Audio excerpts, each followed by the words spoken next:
I'm Leslie Cornwell, certified nurse midwife with Midwifery Business Consultation. I have one of our longer term consulting client partners, Kristen and Heidi. They have an amazing home birth practice in New York. Deidre and I have been helping them, and it's just amazing to see the transition from the practice opening to where they're at. One of the things, Heidi just recently joined with Kristen, and I really wanted Heidi to expand on what is it like for a nurse midwife that's got experience in the hospital world to jump into the community world? It's particularly like business and newborn care and those really independent autonomy things that we're just not used to in the hospital world. So thank you both for being here today. Yeah, you're welcome. I think the biggest difference I have noticed is the autonomy. When I was working in a hospital, there was a guideline for a guideline for a guideline in order to do any practice of midwifery. So you had to adhere to those guidelines constantly, and they weren't usually midwifery friendly. They were, and they were decided by some, committee of 8 people, that some midwives were at the table but weren't listened to, because we keep promoting, saying you got to be at the table, you got to be at the table to make these decisions, but that doesn't really matter even when you're at the table. I mean, that was a hard lesson to learn in the hospital. And it's really nice to honestly have control over how I practice, who I have in the practice, and even being able to take care of babies again. Like, you don't take care of babies in a hospital, you just don't. There's a pediatrician telling you everything. You have no control over that, and all these babies are being supplemented in blood sugars and all these terrible things you're watching these babies go through. So their transition to this world is really traumatic. So that's you can do what makes sense as opposed to doing what the piece of paper says. Like the flow sheet. Yeah, exactly. And I'm able to like personalize it for each family, where it's like you don't have to just do like it's not a cookie cutter thing anyway with birth. But I think the autonomy can be scary as well for some people. I mean, I had nearly 5 years of experience in the hospital, and I had some home birth experience already as a doula before I joined this home birth practice. So I was already exposed to community hospital or community birth. I can see somebody in the hospital feeling like, oh my God, what do I do? And I'm like, here's the deal. Birth doesn't change. Birth is the same. If anything, it's just better because primates don't labor for 2 or 3 days. Like no inductions, no high risk. We joke, all those ladies that come in squeezing cheeks that are super natural doing their thing, that's what you get all the time. Yeah. Exactly. Like when you're waiting for that one cool birth to come to like reinvigorate you for your midwife cup, it happens every single time. And yeah, I mean, of course there's struggle. You don't have that big team behind you when you're in the home, but you don't need it. Like when you think about, I had this obstetrician once that I knew I was transitioning to home birth, and we had a non-competitive type of situation at the hospital I was working at, and we had a particularly difficult birth, and the baby's heart tones were dropping, and I was getting scared, and I usually don't get scared, but she stood next to me and she put her hand on my shoulder, and she goes, I just want you to remember that this is what I would tell you if you were sitting at home, like everything's going to be okay. She's like, just imagine me putting my hand on your shoulder and saying everything's going to be okay.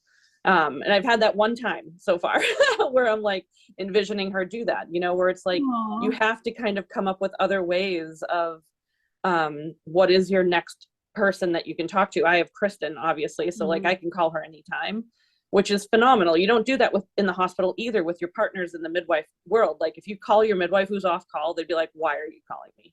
This is not what you do, where I have that relationship with Kristen where I can call her anytime, honestly, especially if I'm nervous about anything. Yeah, for sure. Well, and I think part of it is you get fearful of what you don't know and you don't understand. There's a lot of myths and misunderstandings, and people have a comfort level of a call light where there's a bunch of people in the room and you have 2 people. Like your assessment skills have to be really, really sharp, and because you're making all the decisions. Do we need a transfer? Do we need to go in? How long does EMS take? What's the bigger story? But you also have the advantage of you've known these ladies the entire time versus you've met her for the first time and now you're waiting for records to come in a chart, like you digging through tons of paper hoping you don't miss anything. Their children, their story. When they call you in labor, you have such a level of assessment that the average midwife in the hospital doesn't get to know these ladies. Well, and when you work in a hospital, you press that call light. Yeah, 8 people run in, but 2 people really do all the work.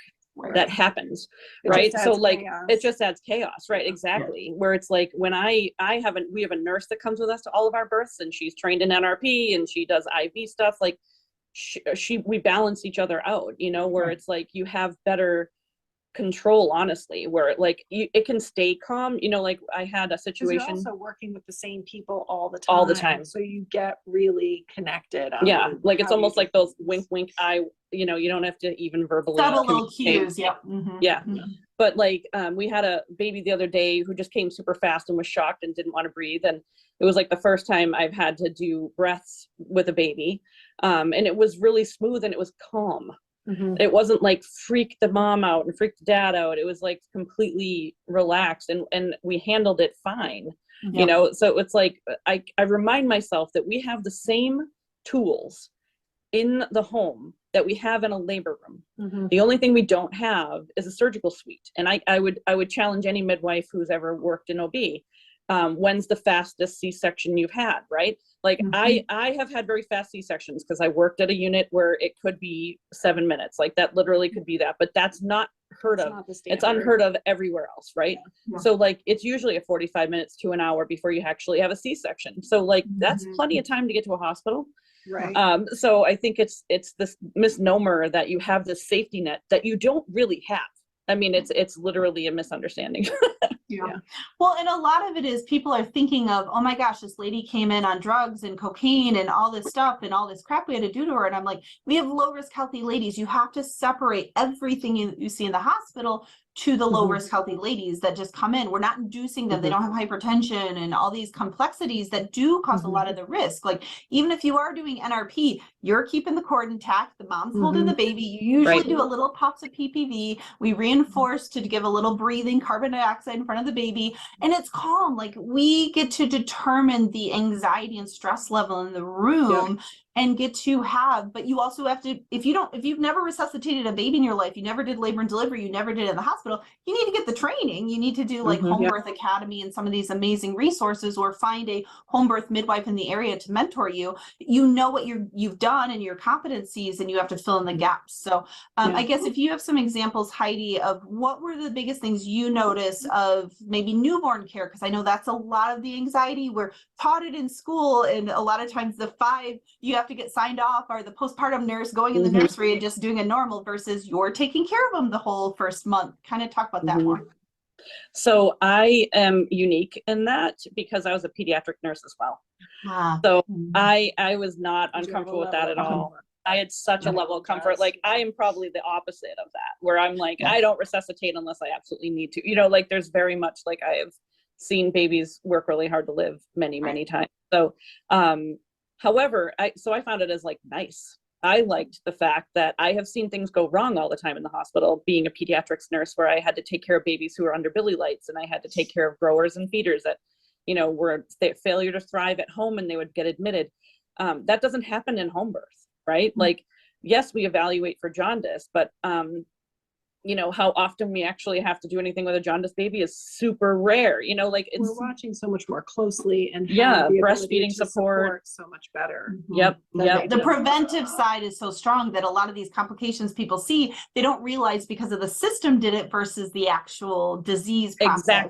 Exactly. It's the guideline. It's the stupid guidelines, those blood sugar guidelines and the jaundice guidelines, all those things that, like, you know, treat the many for the few, you know, where it's like, you don't have that in home birth. And like, we are picking, you know, obviously you have guidelines at home birth. I mean, it's not like we don't do that.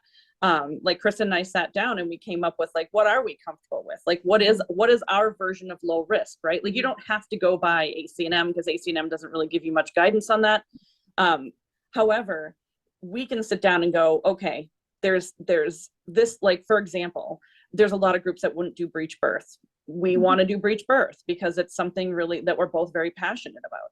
That would never even be an option for me in a hospital. I remember when I was leaving, there was a woman on her 3rd baby who precips, and she had a breech baby that reverted, and then she was did another ECV, and it didn't work. But then she went into labor, and she has babies in an hour, and she starts laboring, and I'm in the hospital knowing I was moving here to New York to go to home birth, and she was rushed off to the surgery suite when she was like 9 centimeters to have the C-section. That pushing the baby up, holding it in. Yeah, they do that for VBACs all the time. Like, yes, because it's not safe. Because it's not safe, right? Like this woman had hour-long labors with 2 other babies, and she pushed for 2 minutes. You know, like she easily could have had. Yes, the baby's gonna. And it was like just another thing for me to be like, we can offer something different at home. Yeah, you know, that like, and that might not be everyone's, you know, cup of tea, but like for us, that's what we chose, you know? So it's like, and it's interesting because like with hypertension, that's an interesting one to talk about, because, you know, that's also very different. Every hospital you work in, how they handle hypertensive patients. Lately, the trend has been that the hospitals are making midwives be the grunt work of everything. So you're having preeclamptic, you're having, you know, cardiac issues. You're basically managing obstetrician high patients. risk. Yeah, you're the high risk all the assistant. time, all the time, right? So like in most midwives I talk to, they're not comfortable with that. I wouldn't be comfortable with that. And then now here, this is actually what we're trained to do, right? Like home birth is what we're actually trained to do. So it's like, oh, low risk people, like you can trust that, right? Like you have thousands of years of trust. You're right, where you're like, okay, women have been doing this for thousands of years, right? Like, yeah, we know what to look for that's wrong. We've all been trained in that. And we transfer when we need to, but the transfer rate's so low that because we're taking care of them, you know, and we're watching them, it's one-on-one care. Who does that? Yeah. Who has you midwife? get the Cadillac of care. I stress to people all the time. Yeah. Like, we're not going to miss things. That labor and delivery nurse is going to have multiple people. The providers in the call room, they're not watching the strip. They're not keeping an eye. Like, you're getting the best of best, and you're going to catch things. You're going to catch things quick. You're going to catch little subtle things. You know that client really, really well. Like, okay, she's like all of a sudden profusely sweating, and she was just totally fine. Like, you're not going to catch that unless you're doing one-on-one. So you there's so many benefits. One of the births Kristen and I did when we first got here, like I caught a late that was like an obvious one of those flat scary lates that you never see, but like continuously, right? And I was like, that doesn't sound right, you know, like that's not right. We have an external fetal monitor that we can use just as an NST. So I ran to the clinic and we got the NST and we hooked her up, and sure as heck it was that scary one that you never see, but you know, you see once or twice in your lifetime. Yeah, flat and repetitive lates. And we rushed her to the hospital, you know, and she had her baby, and the AFGART was what, like 2 and 7 or something. It wasn't great, but the baby came around. Right? But they're like, resilient. They're meant to go through some tough stuff. Like that, I think, is what a lot of midwives are scared of, is that ultimate, that thing happening at home. How do we handle it? Is it safe? You go to the hospital, right? Like, and that reinforced for me, like, oh, even if this happened in the labor room, same thing would have happened, right? Like she literally got a C-section in the same amount of time. You know, like it was like worst case scenario for me, where I'm like, oh, here's this baby who's like not doing great on the monitor, and what would we do for her at home? Oh, we transfer them, right? Like it was just a reinforcement that it is safe for me. Yeah. Well, and part of the other thing that hit me when I did my clinical rotation for the Amish Mennonites, I was a labor and delivery nurse for a long time, and I wanted a home birth center because I knew that's what I wanted to do, but I never got exposed besides doing a few birth assisting for the midwife that I eventually went to. But like the laundry stuff, like, oh, you're so spoiled where you just throw everything in the hospital to clean up, and like you've got to be a little more conscientious because it's your mess and it's your supplies and it's your, if you didn't bring what you needed with you, you can't just go down the hallway to the supply room. So if you want to talk about that accountability stance of like all these extra things we take advantage of in the hospital that you're now responsible for. Well, yeah, but like we make the client responsible for a lot of it, you know? So it's like, we have a list. Honestly, now I put pictures on the list. Yeah, like it's like having a strainer, you know, like I had to, for the birth pool, like little things where it's like, just have enough towels, and, you know, and we have a specialized birth kit for them to purchase that we sometimes will reimburse for. But I do feel like we are much more conscientious about maintaining their space as their space and not being the, you know, I've seen midwives and OBs, you know, take off their dirty gloves and throw them on the floor, even though there's a garbage right next to them. Right there. Yeah. Like, just put garbage. Why do you not care about who's cleaning up after you? Whereas like, we obviously care that this is someone's home. You know, we want to keep it clean and leave it like their home. Well, and you brought up, go ahead.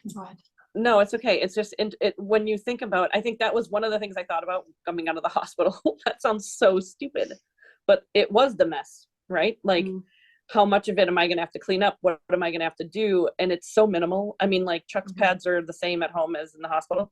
So like, really, it's not that much. And these parents are committed to having a home birth. So like, they're asking like, what can I do to have it ready? Dads are like involved. Dads are involved. Like, I don't think people or partners, I should say, even are involved. Right. Whereas like, they're not sitting watching TV or doing Xbox or right. Like they're super involved. So it's, and they're at their comfort level. Right. Like, so they, you know, you're not the only one cleaning up, but at the same point, you're trying to clean up for them. Right. And they're like, don't do it. And they're like making you breakfast. And they want to pamper you. They love their midwives. And it's just a different relationship because you're a guest in their house. They can lock the door. Like if you go to the hospital, this is your turf. Like there's a different level of autonomy. Like, and that's the way it should be. They should have full access of rights and decision making. And it makes a difference in the two settings. Like I would see so much extra complications happen, even though I was the same midwife. As soon as we did it in the hospital, there's extra algorithms, there's extra fear, there's extra cultural influences that you can take away in the home setting. Well, and I also think it's interesting. One of the things I was worried about coming to home birth, and I talked to Kristen about this because when I was a doula, I worked for very white middle-class women. And because they could afford it. This is, 25 years ago, right? So they could afford a doula. And I am very passionate about serving like Medicaid patients. So I talked to Chris, I was like, oh, that's part of my apprehension of going into home birth again, is that I don't want to serve white middle-class women. I'd rather serve only, right? Like we still serve white middle-class women. Right. But it tends to be the ones, because in a lot of the midwife practices across the country, if you're looking at the stereotype stigmas, they're cash and very few do insurance. So who can afford the cash side versus how you guys have set up your business structure that many midwives just don't know that's an option. Exactly. So that's what was the biggest benefit, is knowing that we can serve Medicaid patients. And like billing's a thing because we used you guys, honestly, that like we learned that we can do that. But now we're serving everybody. I feel like birth is a baseline for the community, right? So like we have people who are Republican to Democrat, religious to not religious, like people that vax, people that don't vax, like and it doesn't matter because we've based our business on informed consent. So like whatever you're deciding to do with your baby and your birth and your body, that's what you do. And we support it, that's what we didn't see in a hospital ever, ever. It was always like, you have to do what we told you to do. And I felt like I was contributing to trauma over and over. And it was breaking my heart every single day because it was like, and that's what Kristen and we went to school together, and I would call her when I had these horrible times and be like, this is what happened. And like, I can't even handle it anymore. Like I was going to quit midwifery at that point. It was like, I can't even keep doing this. It was so heartbreaking. All the systems that are in place at a hospital are meant to protect the system, not you. So it was very much like, I was not appreciated or needed, and I was replaceable, and my voice didn't matter. Here, that is complete opposite. Yeah. And in regards to the being able to serve Medicaid patients too, like there's actually no other community midwives in our area who don't charge people some amount of out-of-pocket expense, non-covered services for certain things. And we don't. I know we're the only practice locally that is getting full reimbursement from Medicaid. It makes a difference, your billing company and your resources versus you're trying to do it, and like a lot of midwives just don't know how to play that billing game. Well, and that's the thing, is that like we're not in network, we do out of network agreements. So I don't want people to misconstrue this, is that we're not getting paid the Medicaid bill.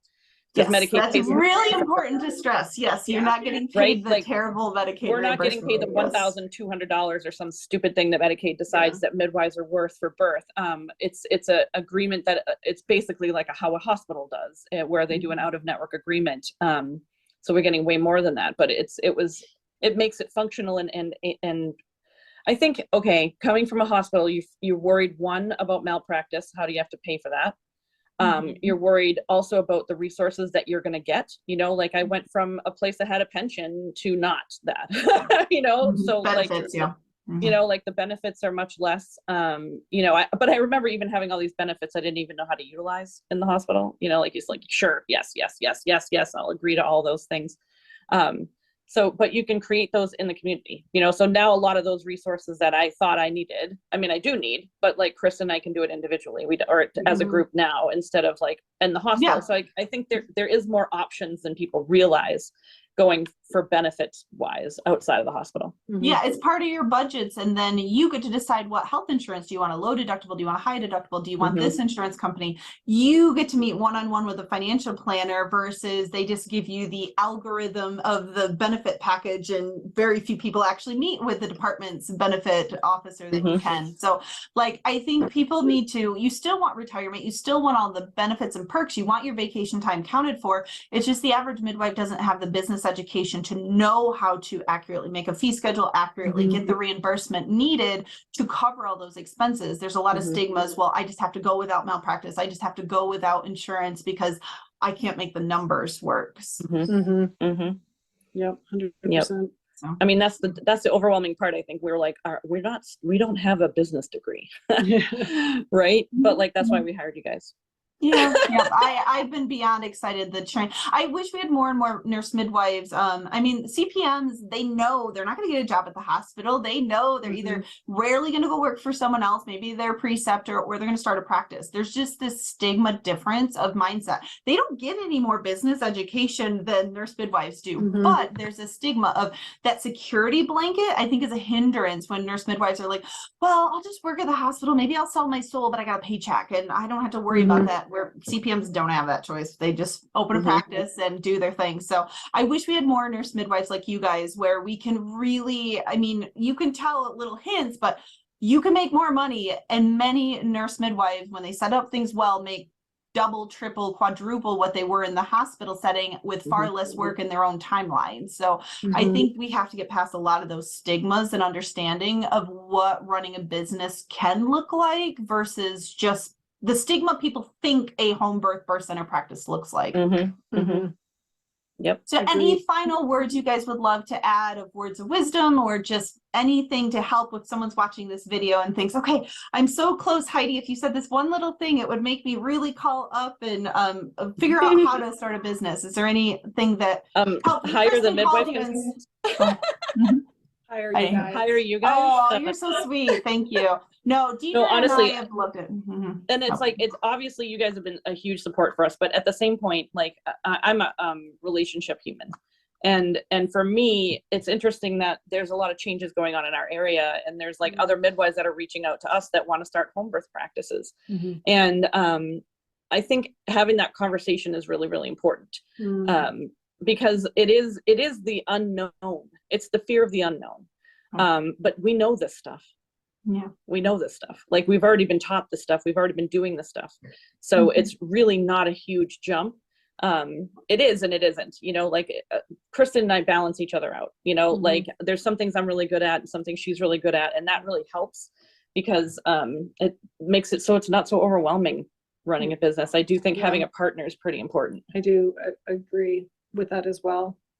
Yeah, there's a lot of pros and cons to doing the partnership relationship, but yeah, finding that balance. I mean, you just want to surround yourself by people that are going to take you to the next level versus are going to make things more stressful and challenging. You want to complement each other, but you have a core mission. I know we talked about before the recording, if you're thinking of opening a business, it's not so much the money and the budgets are important, but that's more at the end of the business planning process. It's partnering with people that have a core mission and vision and value aligns with you and where you want to go. That's the most important part when you're looking at starting practices. And then once you find those partners that you know in the beginning and long term, you guys are pretty similar alignment. Yes, you're going to have your different beliefs and background experiences, but that'll complement the core mission. And then I bragged to you guys before recording, I can help midwives break even. I can help midwives make multi-millions. The numbers on the piece of paper, it just depends on how complex they want to make things. That's the easy part to me, because I know a lot of the resources and tools and revenue streams the average midwife doesn't.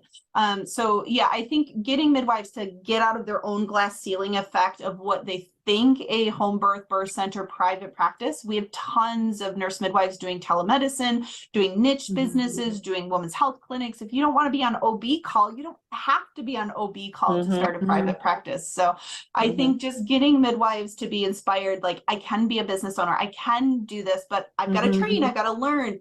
This is why 90% of businesses by year 5 close is not the business plan. It's usually the person and the lack of education they had and the support. So I'm so proud of you guys. I think you've gone through so many growths and challenges, but Deidre and I have loved supporting you guys the last year and a half, 2 years with opening and your success level. So thank you for your time today. Yep. Thank you.